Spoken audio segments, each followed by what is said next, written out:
मैं आई come in sir? आइए। नमस्ते सर। नमस्ते, बैठिए। Thank you sir.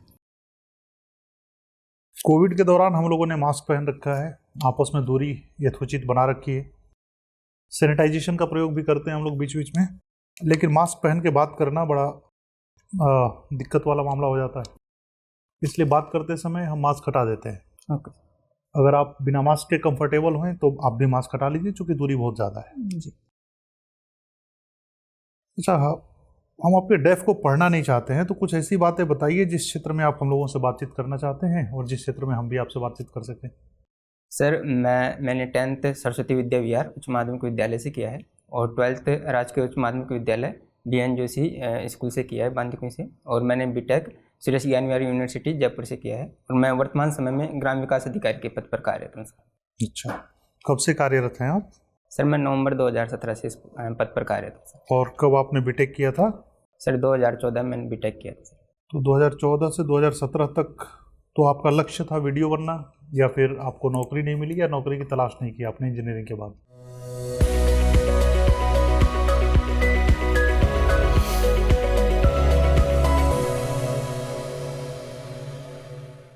सर मेरा जो मुख्य लक्ष्य था सर वो सिविल सेवाओं में आने का था। तो फिर इंजीनियरिंग क्यों की? सर जब 2010 में मैंने 12th किया सर, उस समय मेरी उम्र काफ़ी कम थी सर, 16-17 की एज में मैं था। तो उस समय मेरे करियर को लेकर सर मेरी इतनी अप्रोच नहीं थी कि मैं फैसले ले सकूं। तो सर उसकी वजह से मैंने हमारे जो गुरुजन थे उनके कहने पर मैंने सर बीटेक कर लिया। लेकिन ड्यूरिंग बीटेक मैंने महसूस किया कि मैं इस फील्ड में सहज नहीं हो पा रहा हूँ सर। तो उसकी वजह से सर मैंने उस फील्ड के बजाय जो मेरी क्षमताएँ थी उसके अनुसार मैंने सर इस फील्ड में आने का प्रयास किया। असहजता के क्या क्या कारण थे इंजीनियरिंग में? सर एक तो वो जो उसका बैकग्राउंड था सर वो इंग्लिश था सर, उसकी वजह से मैं उसमें असहज हो रहा था। और वो वाला जो फील्ड था सर उसमें मैं कंफर्ट नहीं हो पा रहा था सर। तो वहाँ पर कौन सी ऐसी घटना घटी कि वहाँ से सीधा प्रशासन पर ही आपकी नज़र गई? सर उस दौरान मैं मेरे कई ऐसे साथियों के संपर्क में आया जो इस क्षेत्र के लिए तैयारी कर रहे थे, सिविल सेवाओं के लिए। तो उनकी वजह से उन्होंने मुझे इस क्षेत्र के बारे में बताया, तो मैं इस फील्ड में आने के लिए सर प्रेरित हुआ। तो ऐसी कौन कौन सी बातें हैं जो आपको लगता है कि आप प्रशासन के लिए सहज हैं? प्रशासन तो बड़ा उलझाऊ काम है जी, और पेचीदा काम है, यहाँ अंग्रेजी की भी ज़रूरत पड़ती है, यहाँ तरह तरह के और कॉन्फ्लिक्ट्स और बहुत विरोधाभास चीज़ें हो सकती हैं, कभी कभार झेलनी पड़े। तो कौन कौन सी चीज़ें हैं जिससे आपको लगता है कि आप प्रशासन के लिए बहुत सहज व्यक्ति हैं? सर एक तो प्रशासन में जो सबसे मुख्य जिसकी आवश्यकता होती है वह सर धैर्य है। तो सर मेरे अंदर धैर्य विद्यमान है सर। जो दूसरा है सर, प्रशासन में अपनी जो गलती है उसको स्वीकार्य करने का गुण होना चाहिए, और जो अपने उच्च अधिकारी हैं उनसे कुछ सीखने का गुण होना चाहिए सर, वो गुण भी मुझ में मौजूद है सर। ये दो ही गुण होने चाहिए, और ये दो गुण केवल प्रशासन में ही होने चाहिए, धैर्य और किसी में नहीं होना चाहिए? नहीं सर, उसके लिए आवश्यक गुण है सर प्रशासक के लिए। तो इंजीनियर्स के लिए भी है, एक सामान्य व्यक्ति के लिए भी है, किसी भी नौकरी करने वाले व्यक्ति के लिए है, बिजनेसमैन के लिए है। जी। तो प्रशासक के लिए स्पेशल गुण कौन सा है? सर मैं वर्तमान में जिस पद पर कार्यरत हूँ सर, उसके दौरान मैंने जो उपखंड स्तरीय अधिकारी हैं सर उनसे जो कार्य करने का जो सलीका सीखा है सर, वो मुझे इस क्षेत्र में। क्या धैर्य का क्या उदाहरण है आपके जीवन में? कहाँ धैर्य का आपने प्रयोग किया? सर एक तो सबसे पहले यह कि जब मैंने तैयारी की थी सिविल सेवाओं में आने के लिए, तो सर उसके लिए मैं बार बार प्रयास करने के बाद भी मैं सफल नहीं हो पा रहा था। तो उस दौरान जो मेरा लक्ष्य था सर, मैंने उसको बनाए रखा और उसको परिवर्तित नहीं किया सर। तो वो जो मेरा धैर्य है सर, वो वहाँ पर चलता है सर। वो धैर्य था? जी सर। वो सफलताओं को धैर्य कहते हैं। अगर आपकी पहली बार में चयन हो जाता तो आप नौकरी नहीं करते, आप धैर्य दिखाते, दूसरी बार भी प्रयास करते। तो मजबूरी थी ना आपकी? जी, लेकिन सर वो चाहिए धैर्य का ही उदाहरण था सर। तो इंजीनियरिंग में आपका मन नहीं लग रहा था, सिविल सर्विसेज में आप सफल नहीं हो रहे थे, तो आपके पास रास्ता क्या था धैर्य रखने के अलावा?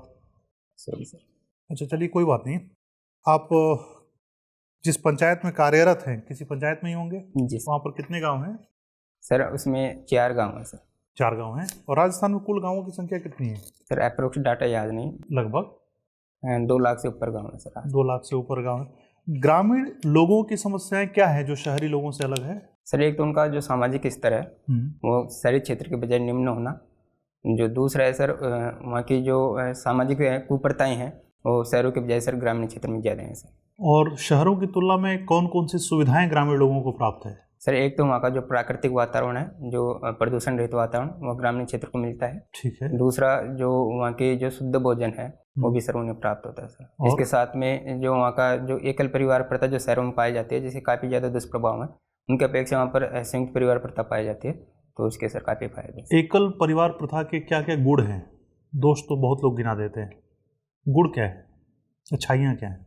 सर अच्छाएँ इसमें ये है कि अपने जो परिवार है, जो बच्चे हैं, उन पर एजुकेशन पर ठीक ध्यान दे पाते हैं सर इसके ठीक माध्यम है। से। और जो उनका रहन सहन का स्तर है सर, वो संयुक्त परिवार के बजाय एकल परिवार का थोड़ा अच्छा रहता है सर। लेकिन बहुत सारे झगड़े झंझट, विवाह के बाद तलाक, इस तरह की दर एकल परिवार में ही ज़्यादा है। जी तो कहाँ वो सुख से रह पा रहे हैं? सर, इसमें ये देखा जाए तो जो एकल परिवार हैं सर, उसमें जो सामान्यतः हैं वो व्यक्ति अकेले रहते हैं, और जो अकेलेपन के दौरान उनमें ये प्रवृत्ति पाई जाती है सर। तो फिर दोष हुआ ना इसका, मैं तो गुण की बात कर रहा था। जी सर। एक ही गुण है खाली कि बच्चों के एजुकेशन पे ठीक से खर्चा कर पा रहे हैं। और सर फिलहाल मैं याद नहीं कर पा रहा हूँ, माफी चाहूँगा। आपको अगर मौका मिले तो आप संयुक्त परिवार की तरफ जाना चाहेंगे या एकल परिवार की तरफ? सर मैं अभी भी संयुक्त परिवार में ही रह रहा हूँ, और मैं इसमें तो शादी तो हुई नहीं आपकी? जी सर। शादी के बाद? सर शादी के बाद में मैं संयुक्त परिवार में रहना पसंद करूँ। और आपकी पत्नी का मन हो एकल परिवार में रहने का, परिवार के साथ रहना ना चाहें तो? फिर मैं उन्हें समझाने का प्रयास करूँगा कि उनका मानना है कि भाई आप नौकरी कर रहे हैं, हमें आपके साथ रहना है, आपके परिवार के साथ नहीं रहना है, हम कंफर्टेबल फील नहीं कर रहे हैं, हमें सफोकेशन होता है परिवार में। सर हम ग्रामीण पृष्ठभूमि से जुड़ा हुआ हूँ, तो जो मैं बताने का प्रयास करूँगा कि इसके क्या क्या फ़ायदे हैं सर, और मुझे विश्वास है कि वो मान जाएंगे सर इसके लिए। और नहीं मानी तो? उन्होंने लास्ट विकल्प आपको दे दिया है, तो हमें चुन लो या अपनी माता जी को चुन लो, फिर आप किसे चुनेंगे? सर मैं उन्हें समझाने का प्रयास करूँगा। नहीं समझ रही है ना, तभी तो विकल्प दिया ना। तो सर मैं थोड़े बहुत दिन एकल परिवार में रहने का उनके साथ में रहने का प्रयास करूँगा, और उनको बताने का प्रयास करूँगा। जब वो खुद समझ जाएंगे कि इस क्षेत्र में क्या क्या प्रॉब्लम्स हैं, तो वो खुद अपने आप वापस संयुक्त परिवार की ओर सर मुड़ जाएगी सर। ठीक है। रविंद्र, अभी केंद्र सरकार ने कृषि कानून पारित किए हैं 3, और उसका बहुत विरोध भी हो रहा है। विरोध क्या है खासकर?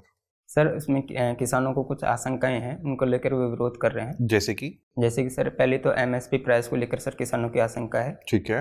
और जो दूसरी है सर वो कॉन्ट्रैक्ट फार्मिंग को लेकर है। ठीक। और जो तीसरी है सर वो जो आवश्यक वस्तु सेवा संशोधन अधिनियम है, उसके तहत में जो कालाबाजारी होने के चांसेज है। तो मतलब लगभग तीनों ही बिल में, तीनों ही कानूनों में दोष निकालने की कोशिश की जा रही है किसानों के द्वारा। जी सर। असहमति है सरकार से।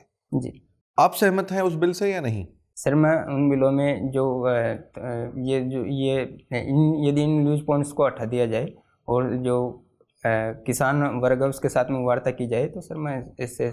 वार्ता तो कर रही है सरकार, 8 बैठकें हो चुकी हैं, 8 राउंड की बैठकें हो चुकी हैं, ठीक, लेकिन नतीजा कुछ नहीं निकला। किसान यूनियन भी टस से मस नहीं हो रही है, सरकार भी टस से मस नहीं हो रही है। सर दोनों को इसके लिए पहल का रास्ता चुनना होगा, और दोनों पक्षों को आगे। आप किस बात से सहमत नहीं है? कानून के किस पहलू से आप सहमत नहीं है? सर मैं कानूनों से तीनों से ही सहमत हूँ, लेकिन पूर्णतः सहमत हैं आप? जी सर। ठीक, कोई खामी नहीं है इसमें? सर जो एमएसपी वाला इशू है, एमएसपी वाला, उसके बारे में सरकार ने पहले बोल दिया है कि जो सरकार है वो एमएसपी में कोई परिवर्तन नहीं करेगी सर। ठीक है। और जो कॉन्ट्रैक्ट फार्मिंग वाला इशू है सर, उसके लिए सरकार ने बताया कि अच्छा, एमएसपी क्या होती है? सर मिनिमम सपोर्ट प्राइस होती है। क्या फॉर्मूला होता है इसका? सर इसके लिए A2 फॉर्मूला होता है। A2 plus FL। A2 फिर then A2 plus FL। A2 plus FL। First तो A2 है जिसके तहत में। अच्छा, एक फॉर्मूला आप बता रहे हैं A2 देन, और दूसरा फॉर्मूला है A2 प्लस FL। ठीक, और फिर देन है C2। तो हम कौन सा अपनाते हैं, मतलब सरकार कौन सा अपनाती है? सर A2 प्लस FL को अभी अपनाया जाएगा। ठीक, तो उसमें क्या ऐसा प्रावधान है जो किसान उससे भी सहमत नहीं है? सर उसमें ये प्रावधान किया गया है A2 प्लस FL में कि जो किसानों, A2 का मतलब तो हो गया कि जो किसानों की जो मूल कॉस्ट आ रही है वो A2 में शामिल है। FL का मतलब हो गया फैमिली लेबर, इसमें फैमिली लेबर को भी काउंट किया जा रहा है। किसानों का मानना है कि उनको C2 कॉस्ट दी जाए सर। ठीक है। C2 कॉस्ट में ये होगा कि जो उनका जमीन का जो किराया है वो भी इसमें जोड़ा जाए, इसके लिए वो मांग कर। चलिए मान लेते हैं, ये C2 की अवधारणा किसने दी थी? सर यदि मैं गलत नहीं हूँ तो हरित क्रांति के जनक स्वामीनाथन ने दी। स्वामीनाथन जी ने दी थी। अच्छा, एक बात बताइए कि कितनी फसलों के लिए एमएसपी जारी किया जाता है? सर 24 प्लस 1 फसल, 25 फसलों के लिए 24 फसलों के लिए एमएसपी जारी किया जाता है सर। 23 है 24? 24 है सर। 24 है जी सर। ये प्लस 1 कहा था आपने, ये क्या एक है? सर एक गन्ने के लिए FRP जारी किया जाता है। FRP क्या होता है? सर फेयर अच्छा, राज्य सरकार जारी करती है या केंद्र सरकार जारी करती है? सर केंद्र सरकार के द्वारा इसको जारी किया जाता है सर। ठीक, कौन सी एजेंसी के द्वारा? सर CACP इसके लिए आयोग बनाया गया है सर। ठीक है। अच्छा, वर्तमान में भारत और श्रीलंका के रिश्ते कैसे हैं? सर यदि उनके समुद्री क्षेत्र के विवाद को छोड़ दिया जाए तो अन्य क्षेत्रों में दोनों देशों के बीच में बेहतर संबंध है सर। ठीक है। ये हम्बन टोटा विवाद क्या था? सर हम्बन टोटा विवाद वो श्रीलंका का चाइना के साथ में था सर। ठीक, हमने भी तो हम्बन टोटा पोर्ट खरीदा था, एयरपोर्ट। जी वो क्या था? सर उन्होंने जो हम्बन टोटा था वो चाइना को 99 साल की लीज पर दे दिया है सर। गल्फ स्प्रिंग क्या था ये? माफी चाहूँगा इसके बारे में। अच्छा, अगर वर्तमान में अगर देखा जाए तो चाइना आज भारत के लिए एक बहुत बड़ा प्रतिनिधि बन के सामने खड़ा है जी और इसके लिए भारत ने अन्य 3 देशों के साथ हाथ मिलाए हैं जिसका नाम है क्वाड। जी ठीक है। इसमें कौन कौन से देश शामिल हैं? सर इसमें अमेरिका, जापान और ऑस्ट्रेलिया तीनों देशों को शामिल। तीनों देश शामिल हैं। इसमें ऐसी क्या खूबियां हैं जिससे हम चाइना को चुनौती दे सकते हैं सर और जो क्या रणनीति बनाई गई है भविष्य के लिए? सर जो चारों देश हैं उनके समान हित हैं इसमें। जो समुद्री क्षेत्र है हिंद महासागर और प्रशांत महासागर, सर उसमें इनको चारों देशों के समान हित हैं सर इसके लिए। और जो सभी देश हैं वो चाइना को काउंटर करना चाहते हैं सर, तो इसके लिए इनके समान साझा उद्देश्य होने की वजह से सर ये काफ़ी महत्वपूर्ण है सर ये समझौता। क्या इस पे जियो बाइडेन के आने से कोई प्रभाव पड़ेगा? सर अमेरिका खुद चाहता है कि वो चाइना को काउंटर करे, तो मुझे लगता है कि उनके आने से इस पर कोई प्रभाव नहीं पड़ेगा। ठीक है सर। श्याम जी, जी सर। ये बताइए आप कि राजस्थान में कितने जिले हैं? सर 33 जिले हैं 33 जिले हैं। कौन कौन से जिलों में आप मुख्यतः गए हैं? सर जयपुर, अलवर और उदयपुर सर, सवाई माधोपुर। सवाई माधोपुर। जी सर। जयपुर और सवाई माधोपुर में अगर मैं आर्थिक परिदृश्य देखूं तो जयपुर आपको टॉप पे दिखेगा, जी सर। सवाई माधोपुर थोड़ा सा कमज़ोर दिखेगा। क्या कारण है? सर एक तो सवाई माधोपुर का जो जयपुर का अगर हम देखें तो जयपुर की जो आर्थिक व्यवस्था थी सर शुरू से ही सुदृढ़ थी। सवाई माधोपुर में ऐसे कोई औद्योगिक गतिविधियाँ या औद्योगिक इकाइयों की स्थापना नहीं हुई थी जिसकी वजह से अपने वो इकोनॉमी को बूस्टअप कर सके सर। और जो यहाँ की जो लोगों का जो रहन सहन स्तर है जयपुर का सर वो सवाई माधोपुर के कंपेयर में ज़्यादा है सर, अच्छा है सर। एक ग्रामीण विकास अधिकारी होते हुए आपकी 2 प्रायोरिटी क्या हैं जिससे कि गांव का विकास हो सके? सर जो पहला तो मेरा मुख्य ये रहेगा जो GPDP प्लान बनाया जाए सर वो वास्तव में अपनी योजनाओं पर खरा उतरे सर। उसके लिए GPDP प्लान बनाया जाए, उसमें संबंधित जो वार्ड पंच हैं या जो भी ग्राम सभा है सर पूर्णतः उन्हीं के आधार पर होना चाहिए सर। अच्छा, और दूसरा ये रहेगा कि सर जो नरेगा का कार्य किया जाता है उसमें महिलाओं की भागीदारी को बढ़ाया जाए सर। ठीक है, नरेगा यानी मनरेगा में हाल ही में सरकार ने 100 दिनों की बजाय 200 दिन कर दिए। जी सर, अभी इसके लिए बिल पारित किया। हाँ, पारित किया। कौन कौन से जिलों में मुख्य रूप से लागू होगा राजस्थान के? सर राजस्थान के अभी फिलहाल 2 जिलों की 2 जनजातियाँ हैं, 2 जनजातियाँ, उनके लिए 100 दिवस का एक्स्ट्रा रोजगार देने का प्रावधान किया गया है सर। ठीक है। इसमें कथोड़ी जनजाति, वो कथोड़ी जनजाति है, एक सहरिया जनजाति है जी सर, जिसका भी नाम लिया गया। एक बसवा में राणा सांगा का चबूतरा है। जी सर। तो एक तो छतरी शब्द सुनते हैं कई बार, एक चबूतरा सुनते हैं, जबकि राणा सांगा की डेथ तो बसवा में नहीं हुई, जी सर, कहीं और हुई थी, मध्य प्रदेश के कालपी नामक स्थान पर हुई। तो ये चबूतरा और छतरी में मेजर डिफरेंस क्या है? सर जो छतरी बनाई जाती है, जो कोई भी जो राजा जब खत्म हो जाते थे, जब उनका निधन हो जाता था तो उनकी याद में बनाई जाती है सर। और छतरी और चबूतरा?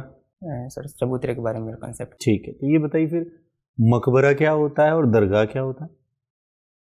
सुना होगा ताजमहल, जी, ख्वाजा मोइनुद्दीन चिश्ती की दरगाह, तो ताजमहल तो मकबरा है, दोनों में क्या फ़र्क है? माफी चाहूँगा सर। अच्छा, ठीक है। आपके यहाँ ग्रामीण स्तर पर मेलों का आयोजन होता होगा? जी सर। तो मेलों में मुख्य रूप से धार्मिक परिदृश्य दिखाई पड़ता है कि सामाजिक परिदृश्य दिखाई पड़ता है? सर ग्रामीण क्षेत्र के जो मेले होते हैं उनमें दोनों ही परिदृश्य दिखाई देते हैं सर, धार्मिक भी और सामाजिक भी सर। और सभी धर्म के लोग एकत्रित होते हैं? जी सर। आपकी क्या भूमिका होती है जब कोई मेला आयोजित होता है तो? सर जो ग्रामीण क्षेत्र में जो मेले आयोजित होते हैं, जो उनमें जो मैनेजमेंट का कार्य किया जाता है वो सर ग्राम पंचायत के द्वारा किया जाता है सर। ठीक है। उसमें जितने भी स्टॉल्स लगेंगे उनके लिए जो जगह आवंटित की जाती है वो ग्राम पंचायत के द्वारा की जाती है, और उनका जो निर्धारित शुल्क है सर वो ग्राम पंचायत के द्वारा निर्धारित किया जाता है। ठीक है। अभी राजस्थान सरकार के द्वारा एक मुख्यमंत्री चिरंजीवी स्वास्थ्य बीमा योजना लागू की, ये क्या है? सर इसके तहत में यूनिवर्सल हेल्थ बीमा सभी लोगों को प्रदान किया जाएगा, सभी परिवारों को प्रदान किया तो जाएगा। सभी परिवारों को? जी सर। भामाशाह योजना भी तो थी एक। सर भामाशाह योजना के तहत में NFSA और जो SAC 2011 है उसके तहत में जो लाभार्थी थे उन्हीं को शामिल किया गया था सर। ठीक है, एक अंतिम सवाल ये बताइए कि भारत छोड़ो आंदोलन के बाद देश की राजनीति में क्या परिवर्तन देखते हैं? सर पहला तो जो सामाजिक समरसता थी वो सर बड़ी थी, क्योंकि इसमें सभी वर्गों के लोगों ने बढ़ चढ़ कर हिस्सा लिया था सर। और दूसरा ये है कि जो भारत की जो आज़ादी का जो शुरुआत थी सर, सभी वर्गों ने बढ़ चढ़ कर हिस्सा लिया था। क्या मुस्लिम लीग भी शामिल थी भारत छोड़ो आंदोलन में? माफ़ी चाहूँगा इसके बारे में। ठीक सर। आपने लिखा है कि सतोलिया खेलना आपको पसंद है, क्या होता है सतोलिया? सर सतोलिया इसमें पत्थरों या जो लकड़ी के छोटे चपटे होते हैं सर, उनका एक टावर बनाया जाता है और उनकी संख्या 7 होती है। इसकी वजह से इस खेल का नाम सतोलिया पड़ा है सर। फिर क्या करते हैं उसको? और सर उसमें बॉल ली जाती है, वो रबड़ की बॉल हो सकती है और या कपड़े की बनी हुई बॉल भी हो सकती है सर। एक निश्चित डिस्टेंस से उसको मारा जाता है सर। मारने के बाद में जब वो सतोलिया गिर जाते हैं तो उनको वापस काउंट करके एक टावर बनाया जाता है। तो इस दौरान जो अलग अलग टीमें होती हैं सर वो इसमें भाग लेती हैं सर। इसके क्या फ़ायदे होते हैं खेलने के? सर एक तो टीम भावना विकसित होती है और दूसरा ये कि लोगों में आपसी सामाजिक सौहार्द बढ़ा रहता है सर इसके माध्यम से। तीसरा ये है कि जो व्यक्ति का जो अट्रैक्शन है वो इस गेम के प्रति बढ़ता है सर। और ऐसे ही ग्रामीण अंचल स्तर पर खेले जाने वाले और कुछ गेम के नाम बताइए। जैसे सर खो खो है, कबड्डी है सर, ठीक है, और गिच्ची डंडा है सर, और कंचे खेल है सर। पंचायती राज व्यवस्था संविधान में कहाँ इसका मेंशन इसको किया गया है? सर संविधान के भागों में आर्टिकल 243 से लेकर 243 तक इसका मेंशन किया गया। पंचायती राज की शुरुआत कहाँ से हुई थी देश में? सर राजस्थान के नागौर जिले के बगदेरी गांव से इसकी शुरुआत की गई। यहीं से क्यों हुई थी, कोई खास कारण था? सर माफी चाहूँगा सर। अच्छा, इस समय देश में कुल कितने पंचायत होंगे? सर मुझे आइडिया नहीं सर। अच्छा, राजस्थान में कितने पंचायत है कुल? सर राजस्थान में भी 11,341 पंचायतें हैं सर। पंचायत नाम से कोई वेब सीरीज बनी थी, जी सर। आपने देखी थी? जी सर। क्या उसमें दिखाई गई सारी चीज़ें कहीं ना कहीं सत्यता को प्रभावित करती है, सत्यता से प्रेरित लगती है? सर वो जो सीरीज बनाई गई थी सर उसमें जो भी उसका जो परिदृश्य दिखाया गया था वो सर पंचायती राज से काफ़ी ज़्यादा मिला जुला है सर। तो प्रधानपति का कंसेप्ट उसमें आया था? जी सर। क्या ये वास्तविक धरातल पर भी देखने को मिलता है? सर अभी भी देखा जाए तो कई पंचायतों में प्रधानपति का उदाहरण है। आपके पंचायत में भी है? सर मेरे पंचायत में पुरुष अभी सरपंच है सर। अच्छा, पुरुष है। आपने इलेक्ट्रॉनिक्स और कम्युनिकेशन से अध्ययन किया है ना? जी सर। याद है या भूल गए सब? सर मैं रिकॉल करने की कोशिश करूँगा सर। अच्छा, फ्लिप फ्लॉप क्या होते हैं? सर माफी। गेट आपने पढ़ा होगा, क्या होता है गेट? सर जो करंट फ्लो होता है सर उसकी डायरेक्शन को यूनिफाई करता है सर ये। भूल चुके हैं? जी सर। अच्छा ठीक है, ये बताइए कि वैगनर नाम के एक व्यक्ति हुए भूगोल में, कौन थे ये? क्या इनका क्या योगदान है भूगोल में? सर माफी चाहूँगा। पेंजिया का नाम सुना है आपने? जी सर। पेंजिया क्या था? सर जो धरती का जो बड़ा भूभाग था सर, जो जल से अतिरिक्त भूमि थी उसको पेंजिया नाम दिया गया था सर। ठीक है, उसमें उसके कितने भाग थे जब टूटा पेंजिया? तो सर उसके 2 भाग थे, अंगारालैंड और गोंडवाना लैंड। गोंडवाना लैंड में कौन कौन सा, वर्तमान का कौन कौन सा हिस्सा शामिल था? सर जो दक्षिणी वाला जो यूरोप है, दक्षिण अफ्रीका है सर। ठीक है, दक्षिण अफ्रीका है, ऑस्ट्रेलिया है सर, सॉरी दक्षिण अमेरिका है, हाँ, अफ्रीका है, ऑस्ट्रेलिया है सर, और अंटार्कटिका महाद्वीप भी इसमें भारत नहीं था? दक्षिण भारत सर इसमें शामिल था। भारत का ये मालवा का पठार और राजस्थान का जो अरावली वाला क्षेत्र है सर वो इसमें शामिल। ठीक है, आपसे बातचीत करके अच्छा लगा, आपका इंटरव्यू हो गया, आप जा सकते हैं। Okay, thank you sir.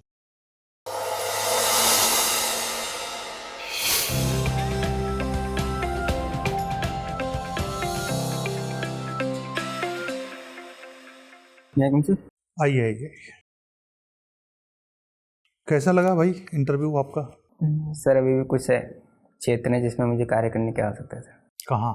जैसे सर मेरा background subject electronics and communication का था सर, उसमें थोड़ा भी ठीक है, गुजरा हुआ अरसा हो गया, अब तो नौकरी कर रहे हो, आगे की देख रहे हो। उसके अलावा सर जब उत्तर देता हूँ तो फ्लिप वर्ड जैसे आया है इसकी आवाज़ थोड़ी ज़्यादा है सर। ठीक है, ऐसा है कि इंटरव्यू आपका है मई में? मई में नहीं है सर, 9 अप्रैल का है सर अभी। अच्छा, 9 तारीख को ही है ना, तो अब तो आपके पास टाइम है नहीं? जी, 3-4 दिन का टाइम है, तो मुझे नहीं लगता है कि इलेक्ट्रॉनिक्स कम्युनिकेशन में ज़्यादा फंसने की ज़रूरत है, क्योंकि ऑलरेडी आप एक रोजगार परक इंसान हैं, कमा खा रहे हैं, अच्छी नौकरी कर रहे हैं। जी। तो आपको कह देना है कि 2014 में सर मैंने इंजीनियरिंग की थी, बहुत दिन हो गया, अब मुझे कुछ याद नहीं है। एक बार की बात है, उसके बाद दोबारा सवाल कोई आपसे पूछेगा नहीं। जी सर। ठीक, बाकी जगह ठीक लग रहा है सब? बाकी तो सर ठीक है। बाकी हमें ठीक नहीं लगा, बहुत ठीक लगा। हम्म, ठीक है ना? जी। हाँ, मतलब एक्सपेक्टेशन अप टू मार्क आपका इंटरव्यू है, और इस अप टू मार्क को अप टू मार्क ही बनाए रखो 2-4 दिन, ये काफ़ी है। कहीं कहीं बस थोड़ी थोड़ी चीज़ें हैं आपको कि आप अभी बहुत यंग कैंडिडेट हैं एक्चुअली, बहुत ज़्यादा, मतलब अगर आरएस के हिसाब से हम लोग देखें तो बहुत यंग कैंडिडेट है, आपसे बहुत ओल्ड एज के लोग आ रहे हैं। जी। लेकिन अंतर ये है कि उनकी ऊर्जा का स्तर आपकी ऊर्जा के स्तर से बहुत ज़्यादा है। जी। वो जब उनका आना, उनका बैठना, जैसे दूसरी बार आप आए तो आकर कुर्सी पर बैठ गए, या तो जानबूझकर बैठ गए या फिर भूलवश बैठ गए, जैसे बैठे, है ना, इसको आदत में शुमार कर लेना है। जी। एक्चुअली इंटरव्यू दरअसल क्या है कि हम लोग एथिक्स पढ़ते तो हैं, सारी चीज़ें अच्छी अच्छी बातें पढ़ तो लेते हैं, एग्ज़ाम में लिख भी देते हैं, लेकिन हमारे व्यक्तित्व में है कि नहीं, यही देखने के लिए इंटरव्यू अरेंज कराया जाता है। जी। ठीक है ना? तो इसको आप वहाँ पर दिखाएंगे, और ऊर्जा का स्तर बनाए रखने के लिए आपकी चाल अच्छी है, आप तेज चल रहे हैं, ठीक है। अभिवादन करते समय आप सारे मेंबर्स को अभिवादन कीजिए, ओके सर। किसी एक को नहीं। जी। और मतलब कभी कभी हम लोग ये सलाह देते हैं कि आप ये भी कह सकते हैं कि गुड इवनिंग सर्स, लेकिन मैं आपको सलाह दे रहा हूँ कि आप इंडिविजुअली सबको अभिवादन कीजिए, ओके सर। और तेज आवाज़ में कीजिए। आपकी आवाज़ काफ़ी मंद है, मध्यम है, ओके सर। तो इस मंद आवाज़ को थोड़ा सा और ऊपर करिए, थोड़ा सा और आवाज़ बढ़ा सकते हैं वॉल्यूम आप अपनी, बिल्कुल। तो इतना लो करके बात मत करिए, थोड़ा सा तेज आवाज़ में बात कीजिए। Okay sir. ओके। लो आवाज़ में बात करने से ना 2 चीज़ें रिफ्लेक्ट होती हैं। एक तो होता है कि थके हुए बहुत हैं आप, एक कारण ये हो सकता है कि शाम हो गई इसलिए थक गए हो, इसलिए धीरे बोल रहे हो। नहीं सर। लेकिन मान लो कि वहाँ पर शाम को इंटरव्यू रहा, बोलना तो है ही, तो उस समय एनर्जी 35 मिनट तक कम से कम ज़्यादा दिखानी है। Okay sir. ड्रेस यही रहेगा ना? ड्रेस अच्छा है, कोई दिक्कत नहीं है इसमें, यही पहन के जाइए, अच्छे लग रहे हैं आप। उसके बाद एक जगह जहाँ प्रश्न था कि कोई चबूतरा से जुड़ा हुआ क्वेश्चन था, जी। तो उसमें आपने कहा कि चबूतरा के बारे में कंसेप्ट क्लियर नहीं है, तो थोड़ा सा रूड लगा था। बाकी जगह तो आपने कहा कि सॉरी सर या माफ़ी चाहता हूँ सर, लेकिन वहाँ पर आप बोलते बोलते बोल गए। जी। तो ये छोटी छोटी चीज़ें आपको केयर करनी है, कॉन्शियस रहना इसके प्रति, जी। ठीक है ना? आप जितनी बार माफ़ी मांगिएगा, मैं ये नहीं कह रहा हूँ कि जो प्रश्न आ रहा है उसमें भी माफ़ी मांग लेना है, लेकिन जितनी बार माफ़ी मांगिएगा गलत चीज़ों पर या नहीं आने के पर, या ये कह सकते हैं कि सर पता तो नहीं है, आप अनुमति दे तो गेस कर सकता हूँ, जी। ऐसे शब्दों का प्रयोग या ऐसे मुहावरों का प्रयोग आपके इंटरव्यू के नंबर को बढ़ा देगा। बिल्कुल। किसान बिल पर आपका आंसर बड़ा अच्छा था। सिचुएशनल क्वेश्चन जो आपको दिया गया शादी वाला, वो आपने जो जिस तरीके से डील किया वो बड़ा शानदार था कि ठीक है, जब कॉन्फ्लिक्ट हो रहा है तो हम अलग रहेंगे, और फिर उसमें भी हम समझाते रहेंगे कि भाई संयुक्त परिवार के अपने फायदे हैं। आपने कहीं जबरदस्ती नहीं की, आपने ना ये कहा कि मैं इसको छोड़ दूंगा उसको पकड़ लूंगा, आपने एक बीच का रास्ता निकाला। यही परिपक्वता की निशानी होती है, ठीक है? तो आप परिपक्व हैं, मैच्योर हैं, आपके शब्द सधे हुए हैं। आपने किसान बिल के बारे में भी बहुत अच्छा बताया, एमएसपी के बारे में भी फैक्चुअल नॉलेज आपकी अच्छी है, फैक्ट के मामले में आप बड़े शानदार हैं। कहीं कहीं कंसेप्चुअल चीज़ें अगर अटकती हैं तो आप सीधा कह दीजिए कि सर ठीक से पता नहीं है, मैं इसको पढ़ लूँगा। Okay sir. ठीक है, बस एकदम बुलंदी के साथ जाइए और झंडे गाड़ के आइए। Thank you sir. All the best. Okay, thank you sir.